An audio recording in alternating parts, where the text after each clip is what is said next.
What's happening? This is the Tap In Podcast. We are live inside the Tap In studio. I got a special guest in the building, man. So I got invited to a show on what night was that? Thursday night, from by Skull Brazy. And Skull Brazy was performing at the show, and I met this young kid that I was just like, I need to know more about what's going on. Mr. Josh Camp in the building, man. What's going on? What's up, man? How are you, man? I'm good, bro. Good, man. Good. Man, I wanted to bring you on, one, because I know that you're the founder of Floating World. Yeah. And from what I just found out that night is that Floating World is like this big, I don't know. What would you call it? Is it a big promotional company? What would you call it? Yeah, I would say it's like promotion, touring, festivals, but it's really like a big community. Like, you know what I mean? Like, yeah, like a big community. A big community. Okay. And so what is Floating World is a touring company, or is it cuz I'm not going to lie, it's really really hard to like it's robust. It's kind of so many like different things like, but yeah, like our main thing is like shows. Okay. Yeah. All right. And this concert or this event that I went to, what would that is that called like a rager, or what would that be considered? It's just a concert, like just a concert. Yeah. I mean, like, I don't know. Yeah, it's just a concert. I know, but for the people who watch it who've never experienced it, what would they? Because this was like I don't know. Is it like hard rock, or what's the genre of music? I guess it's just like the new underground, like the new wave of like the underground scene. Okay. It's like it's evolved a lot, so it's just like it's new, I guess. All kind of sounds. It can be like, yeah, like you get like in a mosh pit, but it's like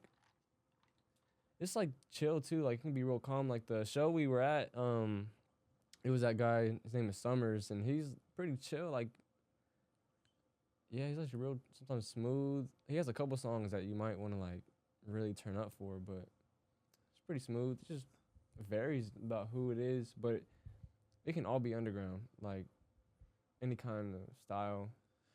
It felt so like underground, like you have to be tapped in to actually get invited to or know these kind of events that are going on. You know what I mean? Yeah. Like it felt like it's to just me. Really like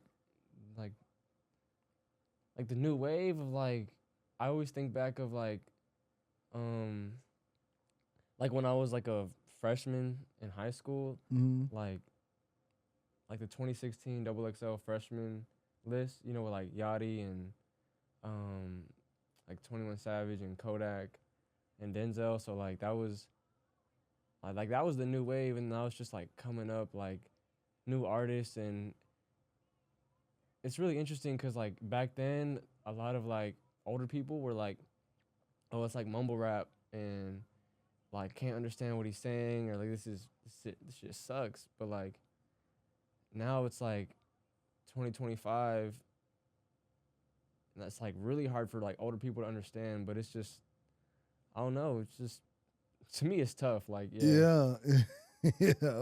Okay. And so Floating World, you guys have your own thing outside of Summers, right? Oh, that wasn't our show. That was my boy. His name is Trap De Niro. He threw that. Oh yeah, that's right. Yeah. Trap. Yeah. Okay. Yeah, he's pretty tough too, bro. Yeah, and you guys have your own thing. Yeah. Okay. And so, how did you start Floating World, man? Where did this come into Inception? Like, damn. How long ago? Really, like, I low-key made the logo when I was like, I think I was like in 7th grade. Okay. I was just like skating like a whole lot, bro. Like that's all I cared about was just skating, playing the game. So like, I was really inspired by Tyler the Creator. Like, you know Tyler? Mm-hmm. And at the time he had this album called Cherry Bomb, and I don't know, like the whole vibe of that album just like really like inspired me, I guess. And even the first logo I drew was just like this guy with wings on his back, and like one of the songs on that album is called like Find Your Wings. So like I kind of took a lot of inspiration from that. And but yeah, like it was just skating like a whole lot. And then fast forward to when I was like 19, I met my friends like my guy Diego and Dylan, my boy Nick, just skating like hella at the Louisville skate park. Mm-hmm. Okay. And so those are your partners now, Yeah, or like those are like the two like co-founders, like Diego and Dylan. Like, yeah, those are like my Your- boys. Yeah. okay. So how did you guys turn this into like a movement or a community? Did you guys like pass out flyers, or was it just strictly just throwing shows, or It was like it was pretty cool how we did it. I guess like really like I said, like we were just skating a whole lot, and then I seen someone was like passing out flyers for like some underground show. Um, I really didn't go to concerts like that. I always wanted to, because before I moved to Dallas, I was in this really small town called Beeville, Texas. Like, are you familiar with that? no? Where's Bevo? It's like maybe like 45 minutes from Corpus Christi. Okay. Okay. It's I know like, Corpus. bro, it's so small, like such a small town. I moved here like when I was 18, and How old are you now? I'm 22 now. Yeah. Okay. Okay.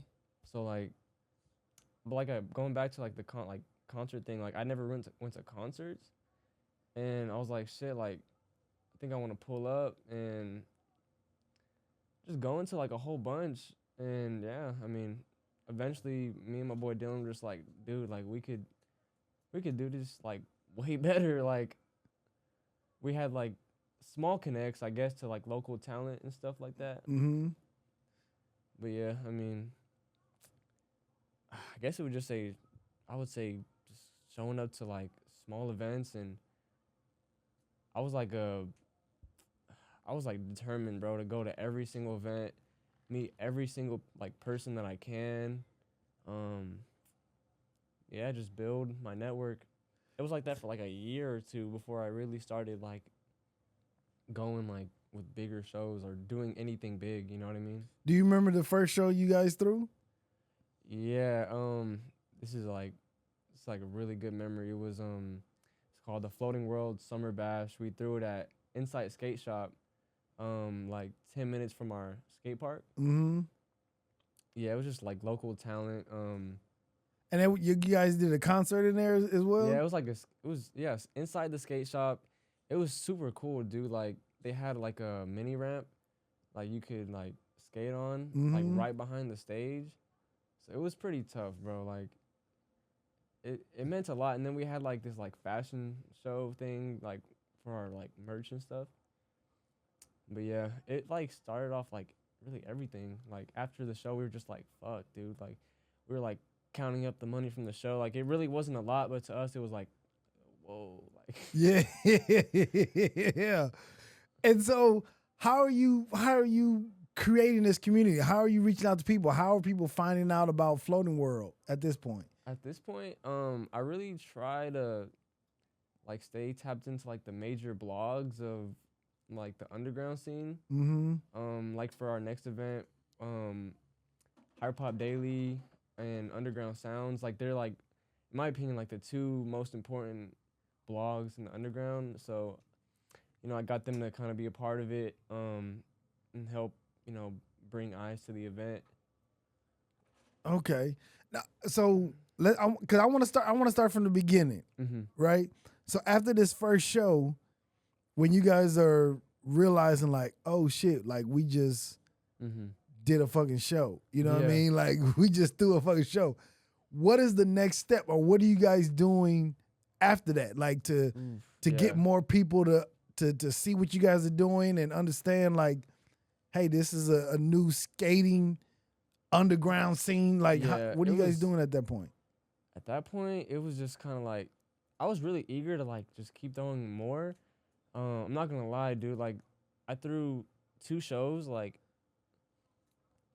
I think 2 months later, and those were stink fest, dude. It was so bad. It was terrible. Like, well, I mean, from the fans' perspective, it was like they had fun, but to me, I was just like, oh, like fuck, dude. Like, it was like a big lesson. Like, yeah, like you got to take L's to like finally get the big W's. You know what I mean? Mm-hmm.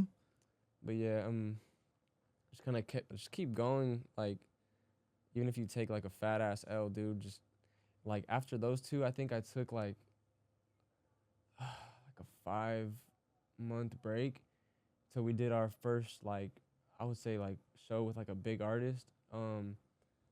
This guy named Bear One Boss. Like I don't know if you know who that is. I don't. I don't. But yeah, I would say he's pretty like stamped in the underground. Like hella people like know who he is, but he's not like at the time he wasn't like that big. And yeah, so I got like to do a show with him, and yeah, I would say that's like what really like got us like not known. We weren't even known still, like, but it was like important because like it was like our first underground show with an underground artist that has a name. You know what I mean? Yeah. Mm-hmm. Yeah. Okay.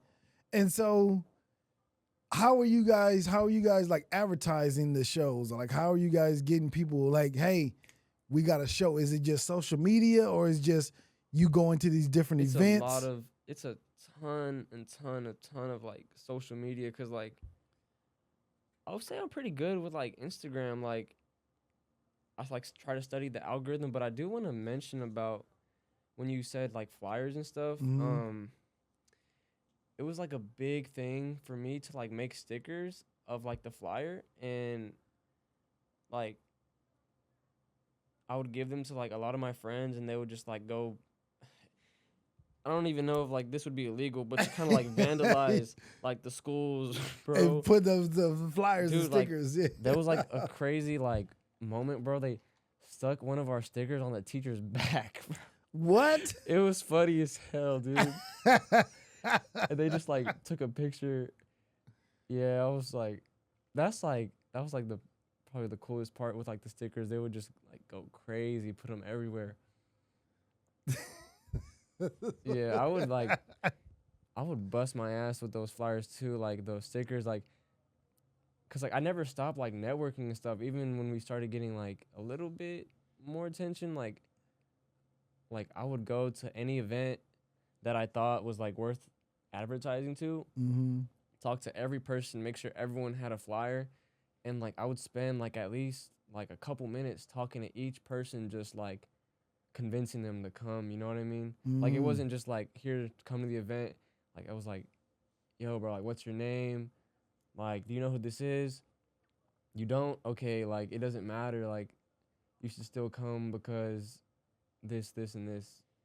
And you made sure you did that with every single person that you could. Yeah, almost like anyone that would like actually like want to talk, cause Yeah. like I have like a little bit of like sales experience, so Okay. like I would just be like, fuck, dude, let me sell this event to like every person, and make them at least like want to come, and then at the show when I see them, I'm like, dude, that was worth it. Like I would leave tired, bro. Like From just talking to people. yes, dude, like mentally draining, but it's cool. You get to meet a lot of people doing that, like Yeah. And was it just you, or did you have like a team, or going out. yeah, like going to the different events, talking to people, like it? Because what I'm just imagining is you're just by yourself in the party, Oh passing no, that. it's always me and my team. Like they're always helping. Like sometimes, like if they can't come, I'll go by myself. But a lot of the times, like I don't want to go by myself. Dude. Right, right. Okay, and so after you do the event with the what's the guy's name? Bear. Yeah. After you do the event with that, like does Floating World kind of take off from there? Where you guys start doing? No way. I feel like we just barely, like we still haven't took off, but it's still like once we announced this festival, 2 weeks ago, that's when I feel like we actually got more people recognizing us, like a little bit more. Like, I don't think we like took off all the way though. Yeah, I'm trying hard as I can. Like this festival, like it means so much to me. Like it needs to have so many like moments, and like if this goes well, then it could like lead to even bigger stuff than Hmm. like I could even imagine. Like that's what I'm hoping for. Okay. And so I want to make sure I'm sticking to the timeline. Oh, the timeline. Yeah, I want to That's make sure we cool. stick it to the timeline. So after that, after Bear, what happens then? Um, so that show got us like a lot of attention in the city. So About I'm sorry, I don't cut you off. About how many yeah. people are showing up to your events? Are Mm-hmm. in the in reference to the The first one. yeah, not even first one, but just to the venue. Because if you pack out a venue, whether it's a 15-person venue versus a 100-person venue, if it's packed out, that means it's good. You know what I mean? Yeah. So, like, how many people are showing up to these events? I'll say like trajectory wise, like starting from beginning to like later, like that first skate shop, like the capacity is like maybe like 50 max, and then like I said, like the two I did, like that, I guess those don't matter, bro. But like Those matter. Those count because you learn something yeah, from, that's you know what I mean, having to take those motivating, L's. super Yeah. motivating. And then the one with Bear, I think maybe like close to 100. It felt like there was like so many people at the time. I think it was more like 100. Um, yeah, and then the next show we did, like, cause like I said, I felt like we had a lot of like more eyes on us and like attention. So the next one we did, this guy named Dom Corleo. I think the ticket sales were like 115. It was actually Dom Corleo and then my guy, his name is 45. Yeah, he's super tough, and it was like about 115. Low key, like even that show, like I don't really like to like tell people like if we make money or don't make money, but that one was like not gonna lie, I put in so much and I knew it wasn't gonna make money, but I just really didn't care cause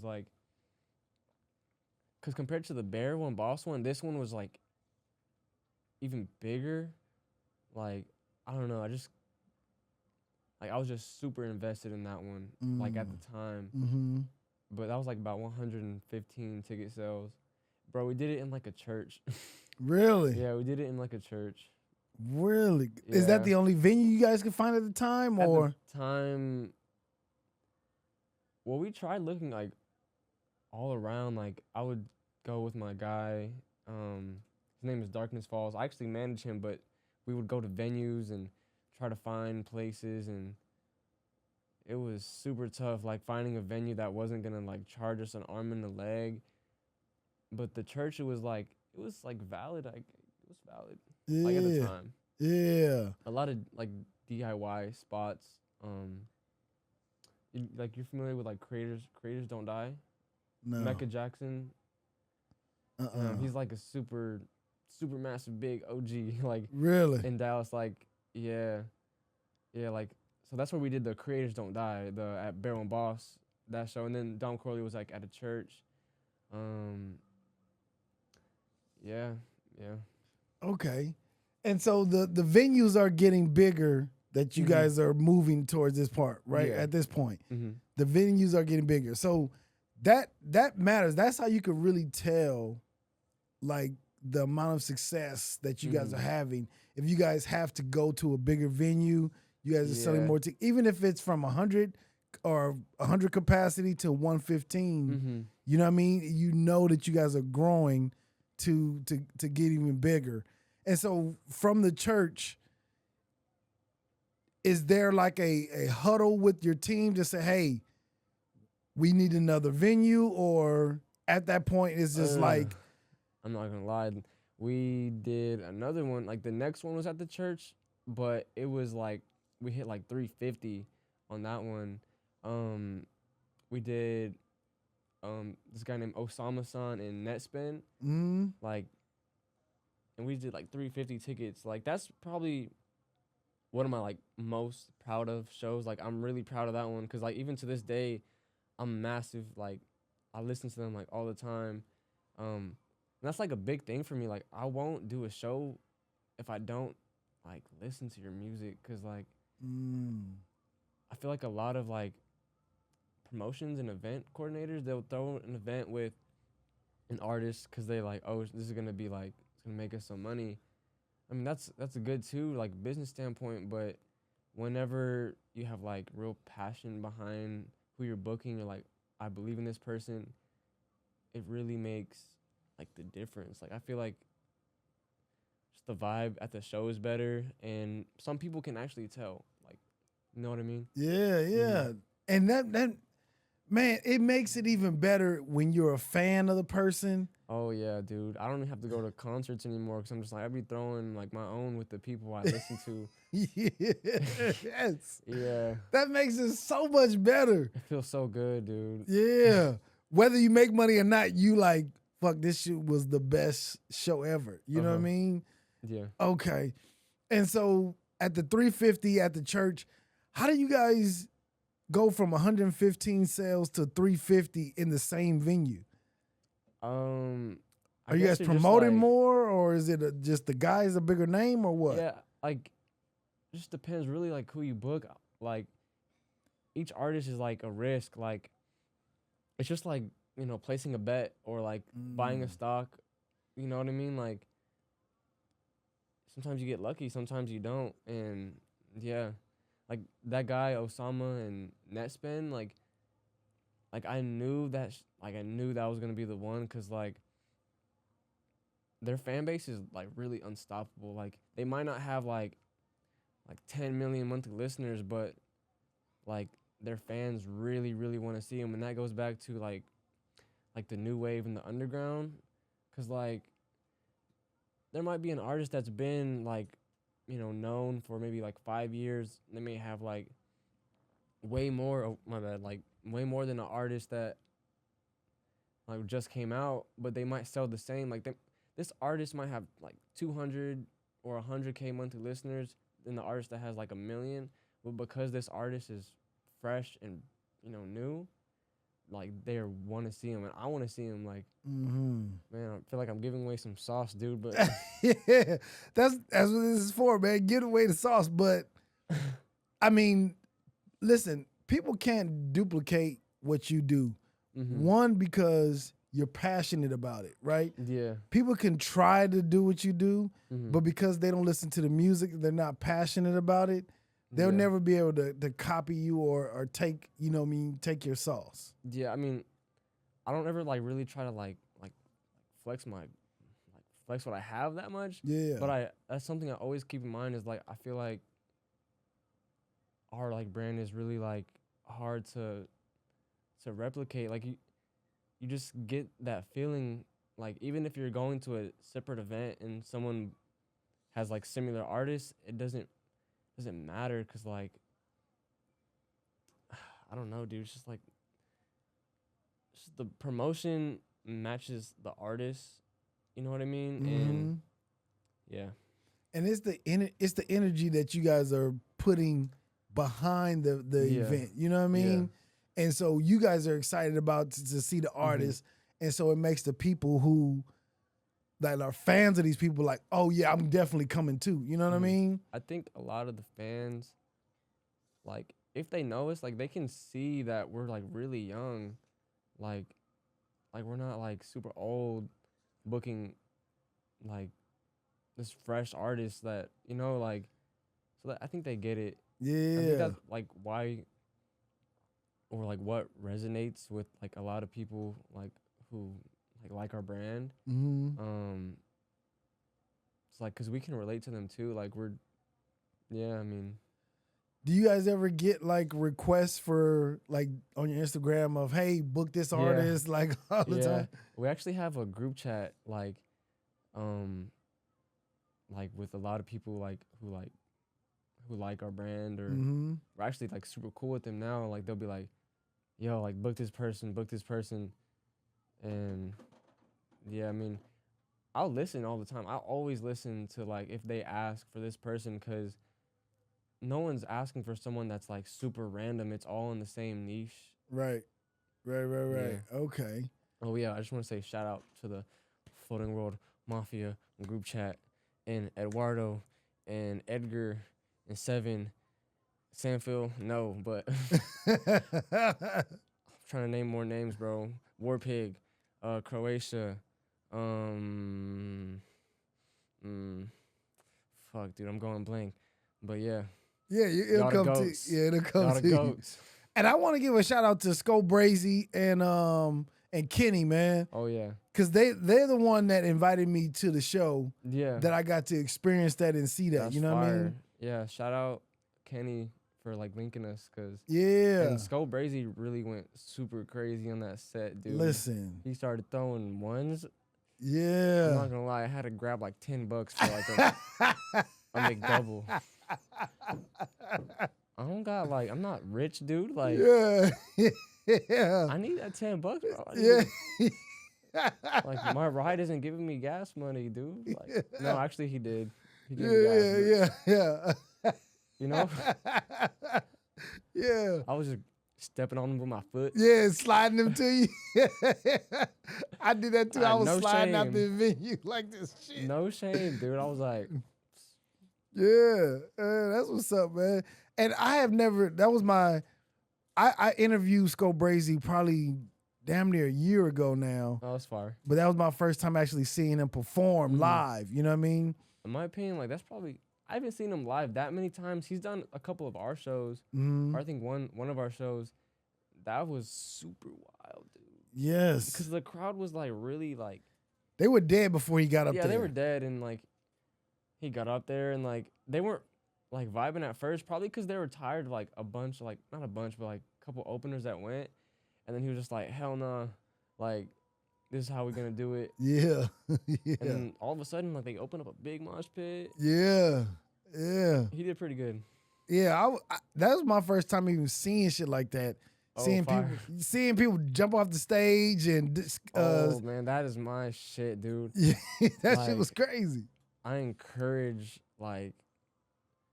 I'm not like super like dangerous with it or anything, but I love to see like, bro, like fuck it, dude. Like everybody stage dives, like everybody stage dives, like open up the pit, dude. Like, cause like that's even me when I go to like crazy shows, I might jump in there. Like when I really started like going to concerts when I was younger, I lost my phone like at one show though, so I just like always nervous to go in one now. But yeah.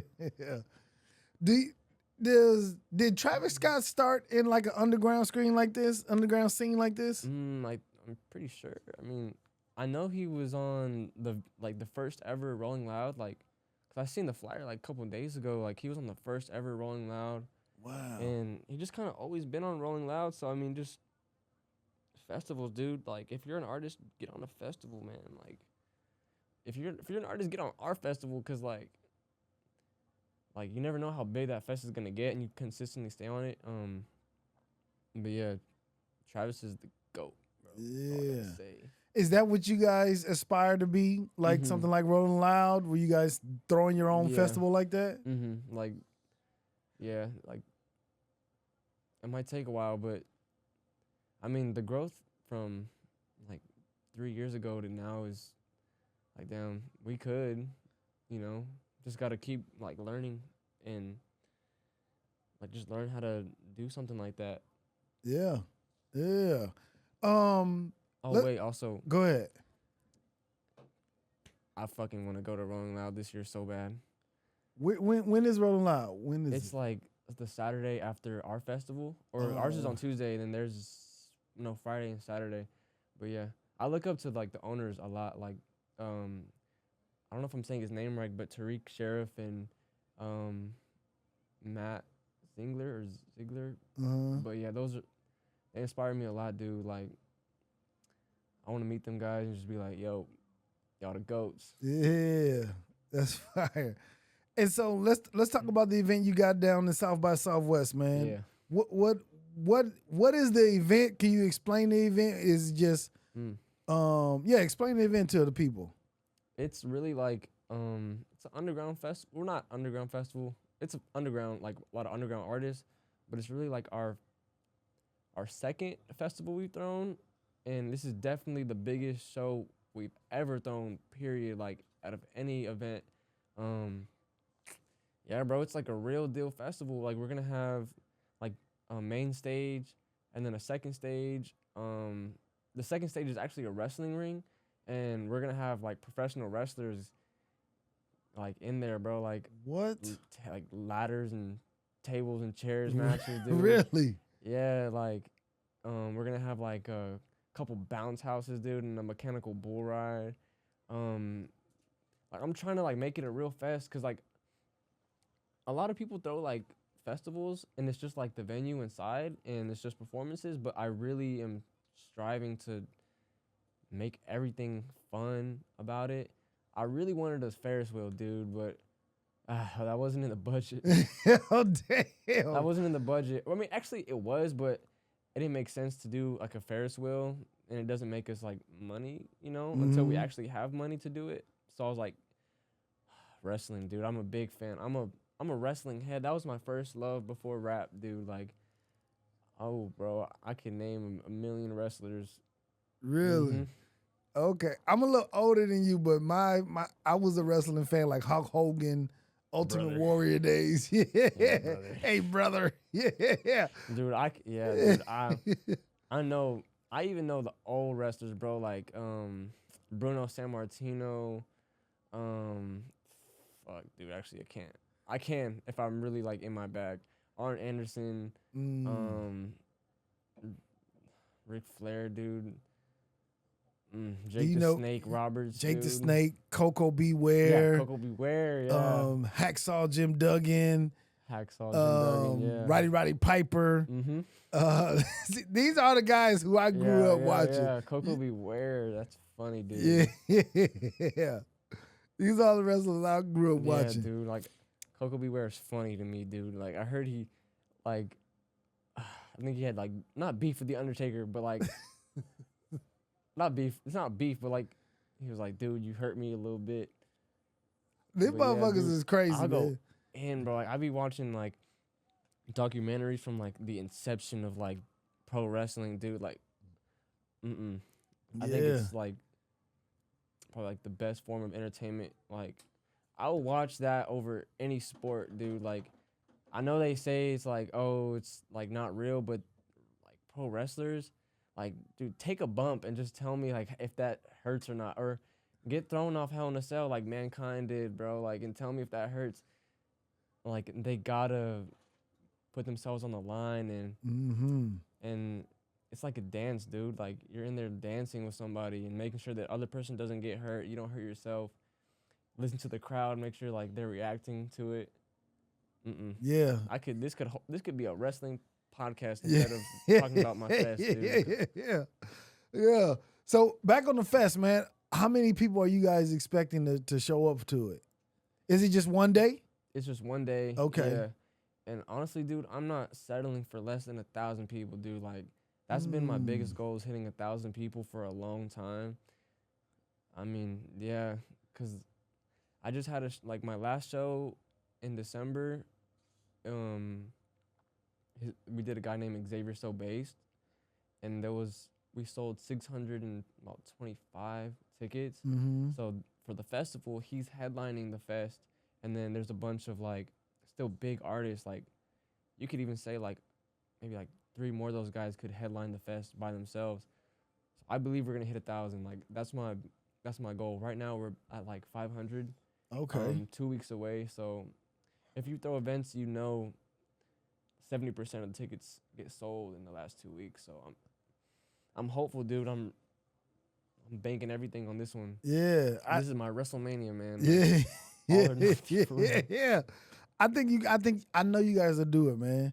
I know you guys will do it. And because listen, nothing trumps passion. Yeah. You know what I mean? Nothing That's trumps passion. I don't care, like, that is a hard fact.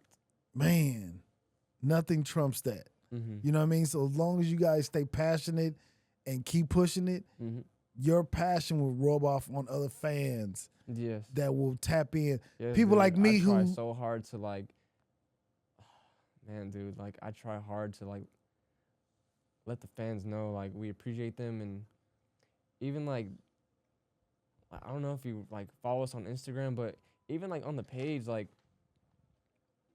try to make the page like I try to be like super professional and like appear like good to like anyone that's like in the industry, but I'm also like not gonna, I don't know, like in the DMs we'll be like talking to the fans, dude, like hardcore, like even having like a long conversation with somebody, cuz like I think that's important, connecting with like every individual that might want to come. And yeah, I mean, there's nothing wrong with it. There's nothing not cool about, not talking to the fans, you know? Yeah, because these are your consumers. These are Mhm. people who you need to stay connected to, so you Mhm. know, okay, is there another person, another artist that's coming up that people want to see? You know what I Mhm. mean? And Mhm. then that way you could tap into that artist to see, like, check them out, see if you Yeah. even a fan of them. You know what I Yeah. mean? So I think having that connection with the people who come to your shows is freaking dope, man. Yeah, dude, like it's really important. Like I'm like I want to say like I'm like friend like super close with them, but like I always try to remember like everyone like at that show I mentioned like Dom Corleo, Mm. um like the two guys that were there like in the very front, or my bad, like that showed up first. They drove from Oklahoma and they showed up like maybe a couple hours early, and I still remember them, dude. At that summer show we met at, like they were like front and like line front of the line, and I just was like, yo, and I gave them like free tickets, dude, cause like, damn, dude, like y'all were first in line at like one of my very first shows. Like I just want to bless y'all up, cause like should be fired, dude. Like Yeah, man. Like this is a fucking movie. I don't know if you like. I don't know yes, dude. if you Yes, understand dude. if you understand it, but it's like it's a fucking movie from Yeah, man. start to where you guys are gonna end up. Mhm. Yeah, Is a dude. It really is. it's a fucking movie. Like whenever I think about the fest, like I was just telling my mom, like this is really like my childhood packed into one event. Cause like I said, I'm a big wrestlehead, and like massive like fan of like rap, Mm. and all we're missing really is like a mini ramp or like a like that would make it so perfect. But yeah, or like a wall to like fans could like graffiti on. That would be so dope Yeah, too. But yeah, that will come, that'll come. yeah. So give the address, or where can people buy tickets? Like give Mhm. the full. I can't remember the address on the top of my head, but the venue is Far Out Lounge Okay. in Austin, Texas. It's a beautiful venue. It's all outside, so it's gonna feel like a festival. And what's the T- date on it? March 11th during South by Southwest, and tickets are on floatingworld.us. Okay. Yep, yep. Floatingworld.us. Tuesday, March 11th, right? Mhm. March Mhm. 11th in Austin, Texas during South by Southwest. Make sure you get your tickets. Yeah, dude. Floatingworld.us. Come for one of the best days of your life, man. For real. It's gonna be Yeah. so fun. Like as if like if I was a fan going into this, I'd be like, holy shit, dude, like, like I can't wait. I can't express enough how, like, if you're watching this, please come. Like, please, bro. Cause like it's gonna be super fun. Even if you don't know anyone on the lineup, go listen to them, become a fan. Maybe not. Just come. Just come. Come and vibe out, Mhm. man. Come and vibe out and hang out. And like I am still like in shock because even though that this event that I went to, the trap, Yeah. it wasn't yours, but just encountering this was like Yeah. I can imagine what like a big ass show would be. You know what I mean? Oh yeah. I can imagine what that would be. It would be wild. Just the energy would be Mhm. crazy.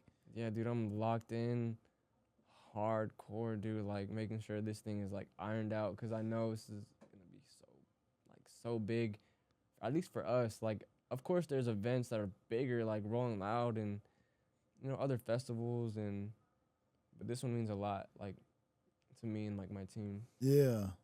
Right. We've been And working so hard, bro. Like all of us been working so hard. is that right? Mm-hmm. That's what's up, man. How many is it on your team? 4 you guys? It's like low key more than that, dude. Like I mentioned Dylan, he's like co-owner, and he does like the interviews, like he will like interview fans in line. Diego, um, he's like co-owner too, but I have it's a long list. Like my boy Nick, like deadass, like the first skate clip we ever posted on the page. Like even if you go look now, just scroll down and you'll see him do like a switch tray flip, and I recorded that like yeah, and it went on the page, and so there's him, my bro Brendan. He's just, he skates too. Uh, friend Emily. Yeah, I don't want to miss anybody. Oh my boy K Dot. He filmed, bro. He's the goat, dude. He's like 16, dude. Like he's the goat, bro. And I admire him a lot because he be making stuff happen for himself, like, cause he's so young, dude, and like he puts himself into positions, like I don't have to do anything. Like, I don't have to put him on at all. He just does it himself. And then I manage this guy named Darkness Falls. My friend's name is Kid Vanish and Jari Zane. So those guys were on my very first show at the skate shop. So yeah, like it really is just kind of coming up together. There's more people, dude. Like I don't want to miss anybody. Dude. Yeah. And there's a girl named Annabelle. So right now she's gonna be like the stage manager. Super smart, super like ironing out details, and like she's goated too. Her friend Destiny. Dude, I don't want to miss nobody. I'm just like in the Sound like moment. you got a big team, man, and that's Yeah, that's man. super dope. We all started like at that skate park. Really? Mm-hmm. And everybody skates. Yeah, dude. Everybody skates. Really? Except probably like Vanish, Darkness Falls, and Jari. I mean, probably can get on the board at least, but yeah. Yeah. Mm-hmm. Fuck. That's the core of everything, like skating. Like I really want to make a skate movie. Like when we started, we said we're like, oh, we're gonna make this skate movie, and then we kind of didn't. But I really want to like go back to that and do like a floating world tape.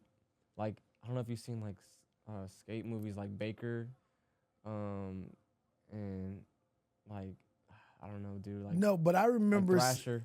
I remember seeing like the first what is it with what's the guys, the Johnny Knoxville, and Yeah. I remember seeing like back in the day their first like their skate like little videos. You know what I mean? I remember seeing those back in the day, but I'm not up on like I'm 45, man. So I'm fucking that's how difference of age we are. So I know all like the old skater, like Fire. even the Tony Hawk kind of days. You know what I mean? The Birdman. Yeah. I remember those days of skate videos, because back then, you know where our underground was? The fucking Wait. internet, Oh, YouTube. I was about to guess artists. Oh, no.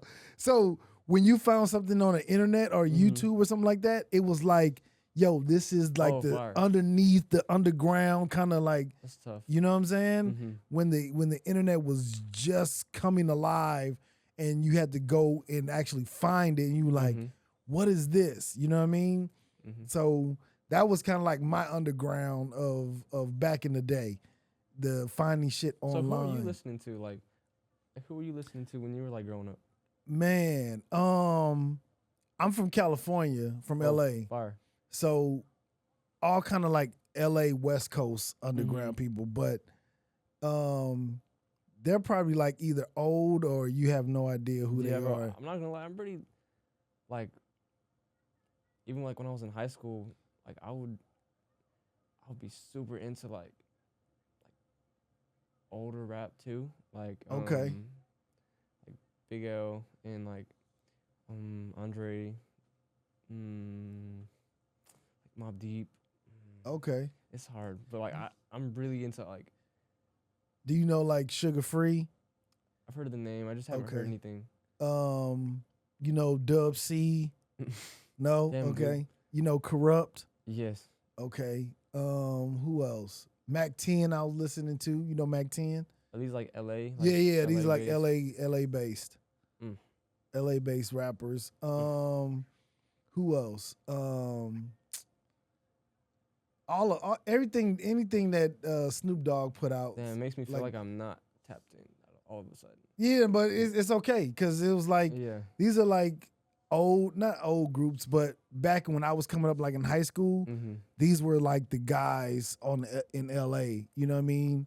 Back in like 2000, 98 is when they were like popping. Yeah. So anything that Snoop Dogg kind of like his little groups, they were I was That's all tough. tapped into all of those groups that he Yeah. put out.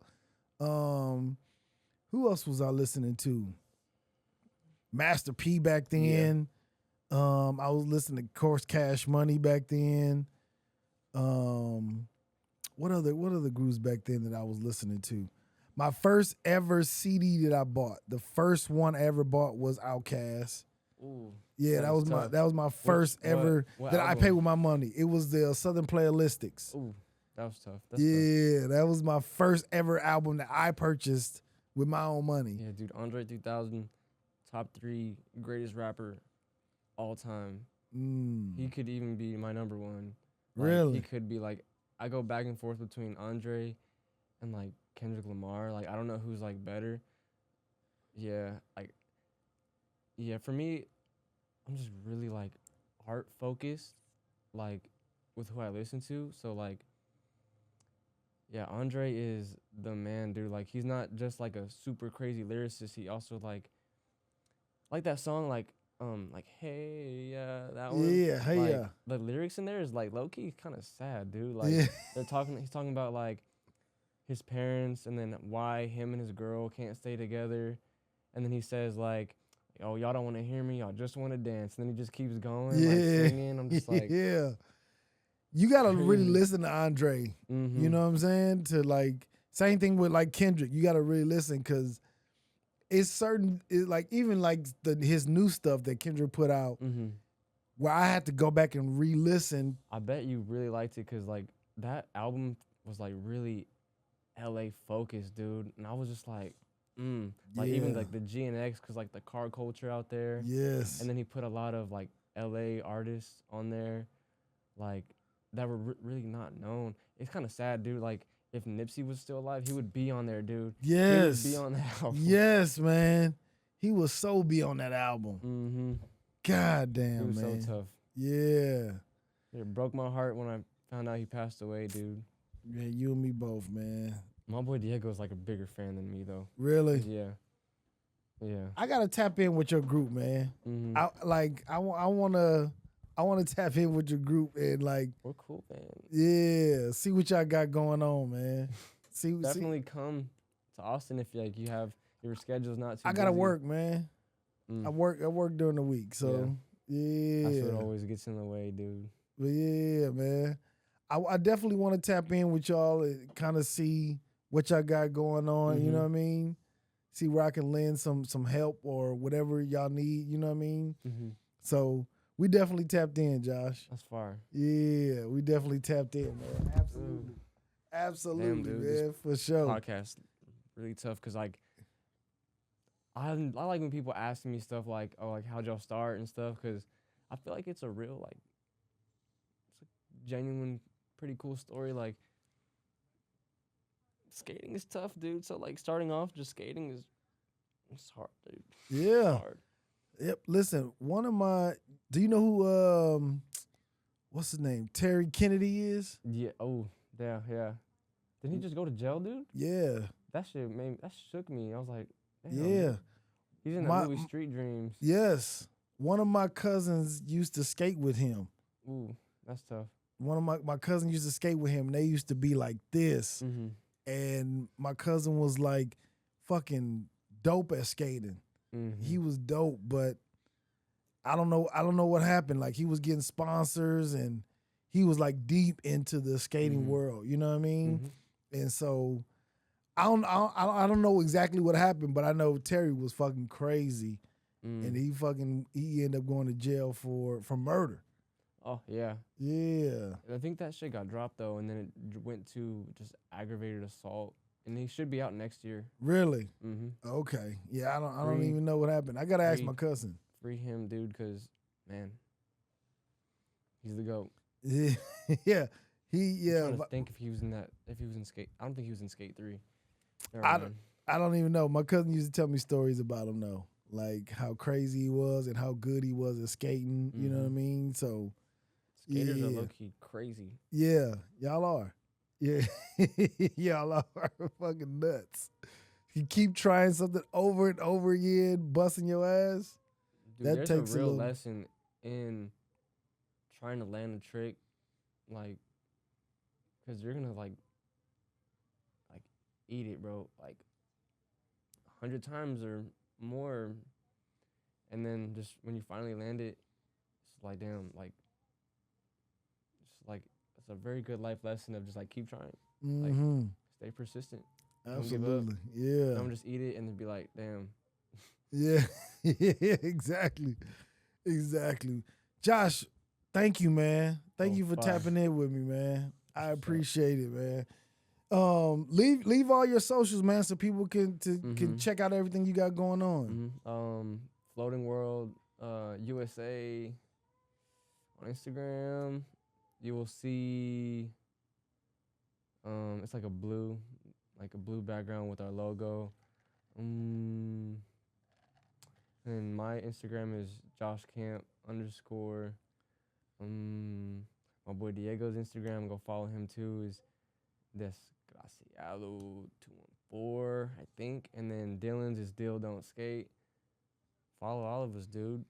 That's right. We're gonna follow you back too, I guess. Like, and make sure y'all go to the show March 11th, Tuesday in Austin, Texas. Don't miss that shit, dude.